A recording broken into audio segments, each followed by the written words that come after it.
جب ابراہیم علیہ السلام نے حضرت اسحاق کو ذبح کرنے کے لیے لٹایا، اللہ تعالیٰ نے اسحاق کو بچا لیا اور اس کی جگہ ایک ذبیحہ دے دیا۔ ابراہیم علیہ السلام نے اسحاق علیہ السلام سے فرمایا، اے میرے پیارے بیٹے، کھڑے ہو جاؤ۔ اللہ تعالیٰ نے اسحاق کی طرف وحی بھیجی کہ ہم تمہاری ایک دعا قبول کریں گے۔ اسحاق نے یہ دعا مانگی، اے اللہ، قیامت تک آنے والے انسانوں میں سے جو شخص شرک نہ کرے اسے جنت میں داخل فرمانا۔ موسیٰ علیہ السلام کا واقعہ۔ عبداللہ بن عبید اللہ اپنے والد سے نقل کرتے ہیں کہ موسیٰ علیہ السلام نے اللہ تعالیٰ سے کہا، اے میرے رب، لوگ یوں دعا کرتے ہیں، اے ابراہیم کے رب، اے اسحاق کے رب، اے یعقوب کے رب، اس طرح کیوں کہتے ہیں؟ اللہ تعالیٰ نے جواب دیا کہ ابراہیم علیہ السلام نے مجھے ہر چیز کے مقابلے ہوئے ترجیح دی۔ اسحاق نے میری خاطر ذبح ہونے کو پسند کیا، حالانکہ ویسے بھی اس کے اعمال بہت عمدہ تھے، اور یعقوب پر میں نے جتنی مصیبتیں ڈالیں اس کا حسن ظن بڑھتا گیا۔ یہ واقعہ اور بھی روایات میں ہے۔ بعض صحابہ سے مروی ہے کہ ابراہیم علیہ السلام نے اس طرح خواب دیکھا کہ کوئی ان سے کہہ رہا ہے کہ جو آپ نے اللہ کے لیے نظر مانی تھی اسے پورا کریں۔ اللہ تعالیٰ نے تجھے سارا سے ایک لڑکا کیا، اسے ذبح کریں۔ اس سے مراد اسحاق ہیں۔ مسروق کا قول بھی یہی ہے کہ ذبیح اسحاق علیہ السلام تھے، ذبیح اللہ اسماعیل علیہ السلام ہے۔ پہلا قول یہ ہے کہ ذبیح اسماعیل علیہ السلام ہے، اس کی تفصیل درج ذیل ہے۔ ابن اسحاق کی متعدد روایات سے مروی ہے کہ ذبیح اسماعیل علیہ السلام تھے۔ ابن علیہ سے مروی ہے کہ داؤد بن ابی ہند سے پوچھا گیا کہ ابراہیم علیہ السلام کون سے بیٹے کو ذبح کیا گیا؟ انہوں نے شعبہ کے حوالے سے بتایا کہ ابن عباس کا قول یہ ہے کہ ذبیح اسماعیل علیہ السلام تھے۔ امام شعبہ، مجاہد، حسن وغیرہ کا قول بھی یہی ہے۔ ایک سابق یہودی عالم کا بیان۔ محمد بن کعب سے مروی ہے کہ جب حضرت عمر بن عبدالعزیز خلیفہ ہوئے تھے اور شام کے علاقے میں تھے تو اس وقت ایک یہودی عالم مسلمان ہوا اور صحیح پکا مسلمان ہوا۔ عمر بن عبدالعزیز نے ان سے پوچھا کہ ابراہیم علیہ السلام کے کون سے بیٹے کو ذبح کیا گیا؟ اس نے جواب دیا، اللہ کی قسم، اے امیر المومنین، وہ اسماعیل علیہ السلام تھے۔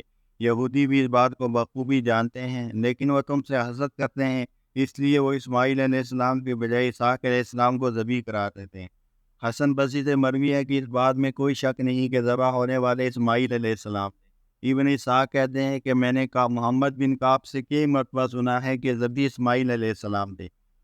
ذبیح اللہ کے متعلق امام طبری کے نزدیک پسندیدہ قول۔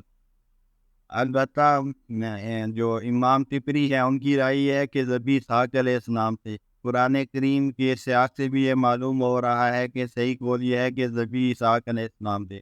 اس کی دلیل یہ ہے کہ جب ابراہیم علیہ السلام اپنی قوم کو چھوڑ کر شام کی طرف ہجرت کر رہے تھے تو اس وقت آپ نے یہ فرمایا کہ میں اپنے پروردگار کی طرف جا رہا ہوں، وہ مجھے راستہ دکھائے گا، اور دعا کی، اے اللہ، مجھے اولاد عطا فرما جو سعادت مندوں میں سے ہو۔ یہ واقعہ اس وقت پیش آیا جب کہ آپ ہاجرہ کو جانتے ہی نہ تھے اور نہ ہی اس وقت تک اسماعیل علیہ السلام پیدا ہوئے تھے۔ پھر اللہ تعالیٰ نے آپ کی دعا قبول فرمائی اور ایک بدھ بعد بچے کے پیدا ہونے کی خوشخبری سنائی۔ پھر ابراہیم علیہ السلام نے یہ خواب دیکھا کہ وہ اپنے بیٹے کو ذبح کر رہے ہیں۔ نیز قرآن مجید میں جس بچے کی خوشخبری کا ذکر ہے وہ اسحاق علیہ السلام ہی، جیسا کہ سورہ ہود میں ہے۔ اور ابراہیم علیہ السلام کی بیوی سارہ کھڑی ہوئی تھی، بس وہ آنس پڑی تو ہم نے اس سے اسحاق علیہ السلام اور اس کے بعد یعقوب علیہ السلام کی خوشخبری سنائی۔ اسی طرح قرآن مجید میں ہے کہ ابراہیم علیہ السلام نے دل میں فرشتوں سے خوف محسوس کیا۔ فرشتوں نے کہا کہ خوف نہ کیجیے، اور پھر انہیں ایک دانش مند لڑکے کی خوشخبری سنائی۔ تو ابراہیم کی بیوی چلاتی ہوئی آئی اور اپنا منہ پیٹ کر کہنے لگی، اے ہے ایک گڑیا اور دوسرا بانج۔ اس کے علاوہ قرآن مجید میں جہاں بھی بشارت کا ذکر ہے وہ آپ کی بیوی سارہ سے پیدا ہونے والے بچے کی بشارت ہے۔